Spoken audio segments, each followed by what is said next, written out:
Good morning, afternoon, evening, whatever time it is for you watching this, and welcome to our first set of notes in our last unit, weather. We wrapped up the atmosphere and hydrosphere last week, and now we are really properly getting into talking about weather. So we are going to start with pressure and wind. This is going to be the first part of two. These are kind of long notes, so I broke it into two chunks. So we are talking first about air pressure. We've already looked at the two most common elements of weather and climate, which are temperature and moisture.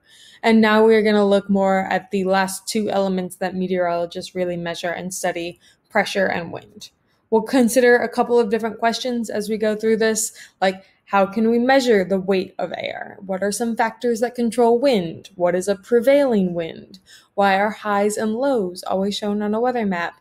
And how can we predict weather conditions using a barometer? When I say highs and lows in this anywhere in these notes, I'm talking about high pressure and low pressure, which we will get to in a minute, but not high and low temperature. So, measuring air pressure. Air is a fluid, air has mass, it exerts a pressure in all directions because it has weight. So, at sea level, air pressure is 1 kilogram of weight per square centimeter. That means on your desk or on your table, every square centimeter has 1 kilogram of weight sitting on it just from the air. That is at sea level, and all of these numbers are going to be about at sea level. 1 kilogram per square centimeter is the same as 14.7 pounds per square inch. And seeing it written like this might not be familiar, but you might have heard of the unit PSI, that is pounds per square inch. If you were ever inflating bicycle tires, you talked about PSI. So at sea level, air pressure is 14.7 psi. As you go up in altitude, there is less air, so the weight of air is decreased and there's less air pressure.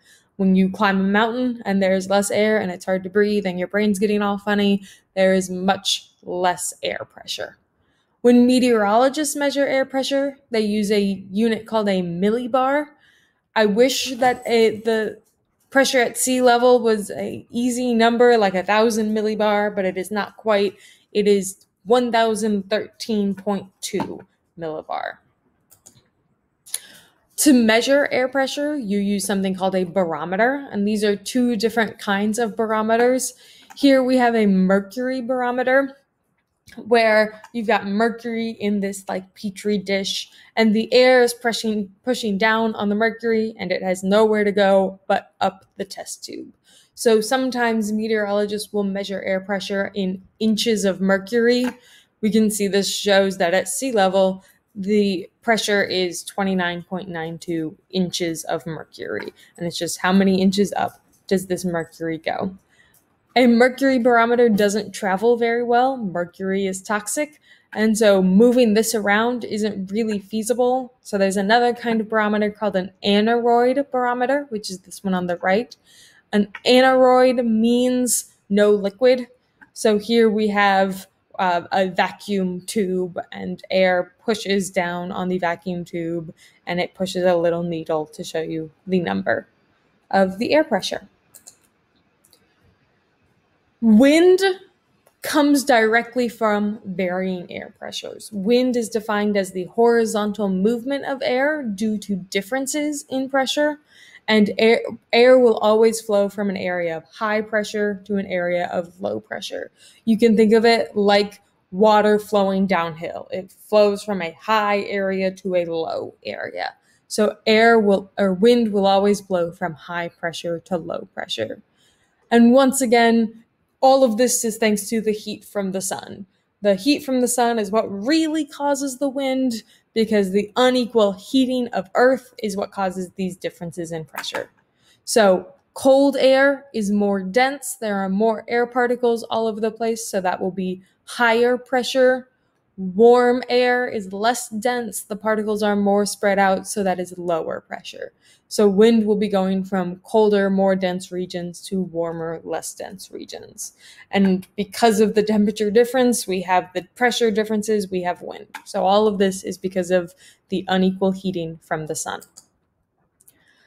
If we look at wind patterns, and if Earth were a perfect sphere that did not rotate, it was just a perfect dodgeball in space that wasn't moving, the wind patterns would go in a straight line from high to low pressure.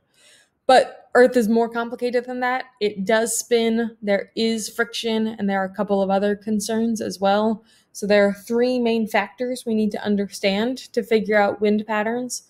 We need to understand surface friction, we need to understand the Coriolis effect, and the local pressure gradient. So, in a hypothetical, non-rotating Earth, the differences in air pressure and the wind patterns are very simple to model. You've got cold air up and down at the poles, so that is going to be very high pressure. You've got hot air at the equator that's getting more direct sunlight, so you've got a low pressure zone at the equator. Wind flows from high pressure to low pressure, so it would go from the north or south pole towards the equator. The air would get warmed up, it would rise because warm air rises, and you end up with these giant convection currents of hot and cold air. But Earth is more complicated than this non-rotating perfect sphere. So friction is because of what's going on at the surface. Remember, friction is like how hard it is to rub two things across each other. Sandpaper has a lot of friction and ice doesn't have a lot of friction. So for wind, where it runs into friction is trees and buildings and hills and mountains and anything bumpy and imperfect on the surface. So surface friction is something that upper level winds that's happening up here, they don't got to worry about. But winds down close to the surface, there's going to be a lot more friction. So the winds up at the top can travel at much greater speeds because they don't have to worry about this friction slowing them down. This is where we get the jet stream. It is probably the most well-known belt of high velocity winds up at the top is the jet stream. It can travel 120 up to like 150 or 200 miles per hour. And it's these winds up at the top that don't have to worry about friction. The Coriolis effect is something you might have heard of before. It is used to explain a lot of things that it doesn't necessarily explain. And that was a confusing way to word that, but you'll see that in the Coriolis effect and your toilet assignment later on. The Coriolis effect is the apparent curving of winds and ocean current due to the Earth's rotation. If the Earth didn't rotate, winds would go in a straight line from the North Pole to the equator or from the South Pole to the equator. But Earth is rotating. And when we've got this rotating Earth, because the entire globe spins once in 24 hours, the globe is much wider at the equator. So it is spinning much faster at the equator than it is spinning at the poles. So because the ground is moving underneath the wind or underneath the ocean, the wind is deflected. It's like if you were standing on a slow-moving train trying to kick a soccer ball into a fast-moving train. If you line up the shot perfectly and you're like, I got this, you're going to miss because when you're lined up perfectly, the fast train is moving faster than you are and will fly past. So the winds are deflected because the Earth is moving. So in the northern hemisphere, winds that move from the North Pole to the equator are deflected to the right or in a clockwise direction. In the southern hemisphere, it's the exact opposite. Winds would be directed to the left or in a counterclockwise direction. The stronger the wind is, the greater the deflection is. And it is, as you move to the poles, it is the greatest for winds coming from the pole. It is very weak at the equator. Now we're talking about the last thing we need to be familiar with, which is pressure gradients. If you're looking at this map, it might look a little bit like those topographic maps that we did right after winter break. And if that's a thought you had, then awesome. You're exactly right. It is not elevation, but it's a similar idea. These lines are now called isobars, and they are lines on a map that connect places of equal pressure. Just like on the topographic map, the lines connected places of equal elevation. These are all equal air pressure. So the pressure gradient is the differences in isobars that show increasing and decreasing air pressure. Maps can have closely spaced together isobars that are steep pressure gradients, which would have high winds. Just like on the topographic map, closely placed together lines meant steep hills. Widely spaced lines, isobars, is a weak pressure gradient. It is not a steep hill, and so you've got very light winds. Remember, winds want to flow from high to low. And here, where the lines are close together, it is changing very rapidly, so the wind is going to be a lot faster. Cyclones and anticyclones are specific high and low pressure systems. When you look at a weather map, it's not just that the poles are high pressure and the equator is low pressure. There are lots of high and low pressure systems all over the globe. So we see those on maps. Those are the highs and lows. They are designated by big red L's for lows and big blue H's for highs. Low pressure systems are called cyclones, and high pressure systems are called anticyclones. So cyclones are low pressure areas. They are places where the wind is converging. All of the wind is coming together. I've got a low pressure spot right in the center here, and wind flows into low pressure. So all of the wind is flowing into the low pressure.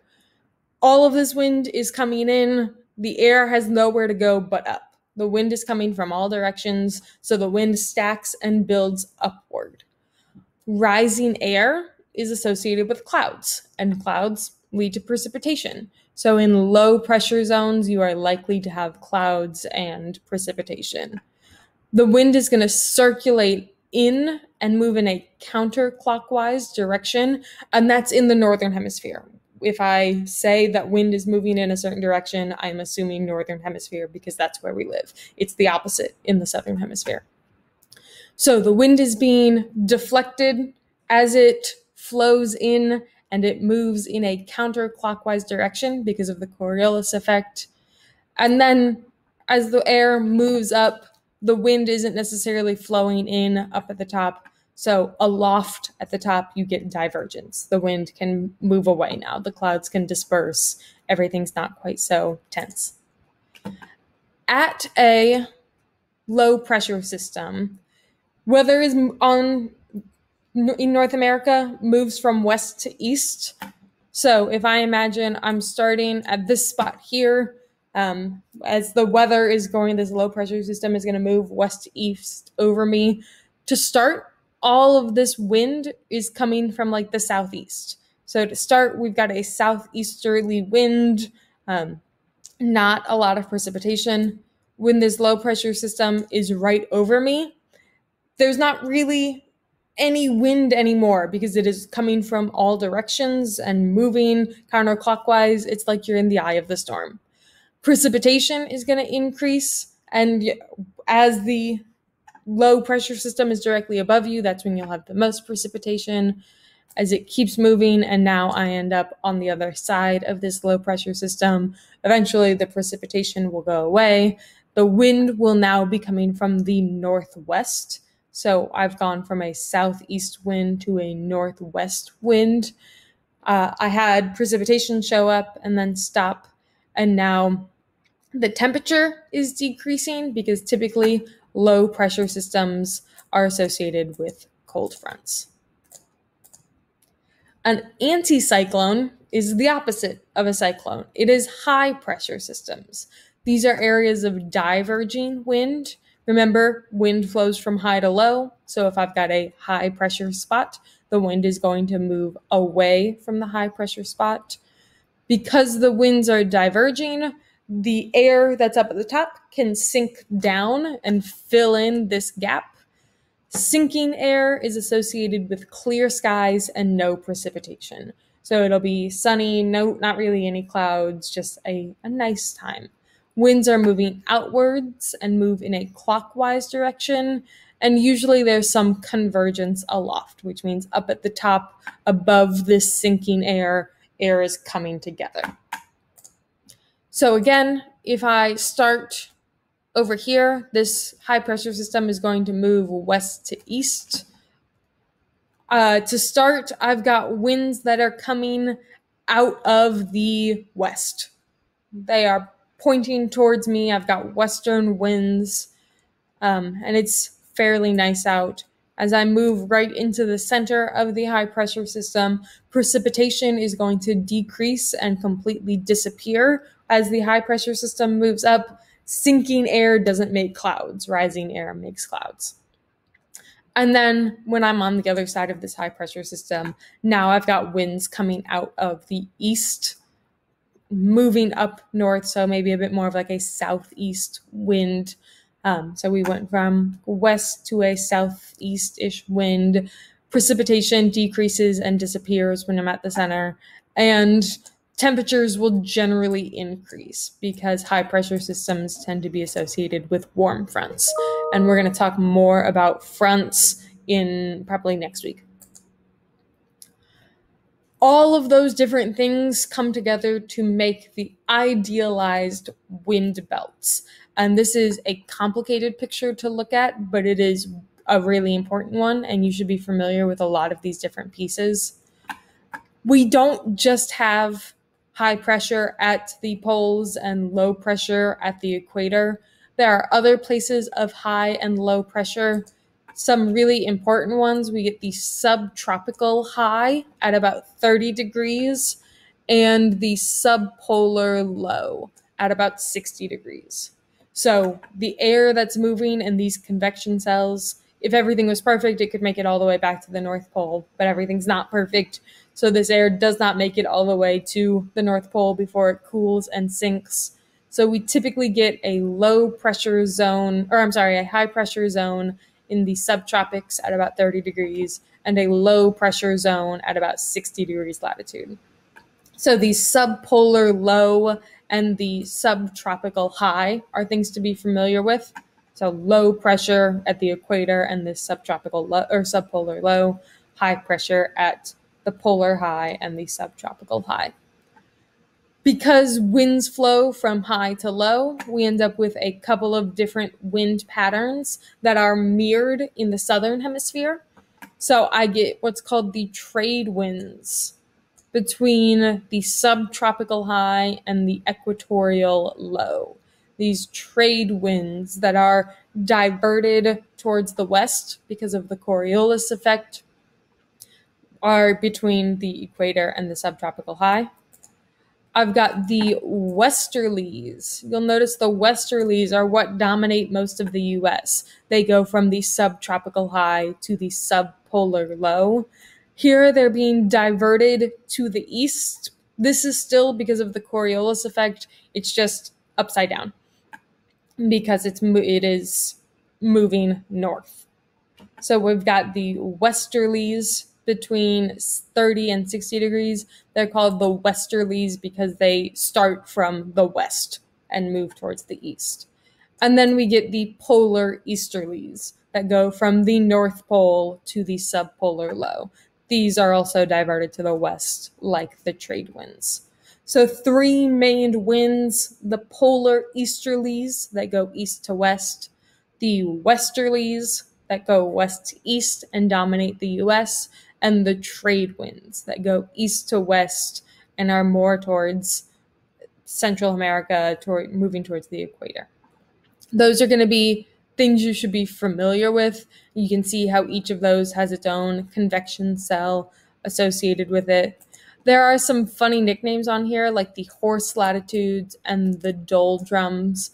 If you're interested, those have fun stories as to why they're called that, but that's not something that you have to be familiar with. So if you want some bonus reading, I would look into those. They're interesting stories, but you should know the subpolar low, the polar high, the subtropical high, the equatorial low, and the trade winds, westerlies, and polar easterlies. And that is the end of part 1. I'll see you in part 2.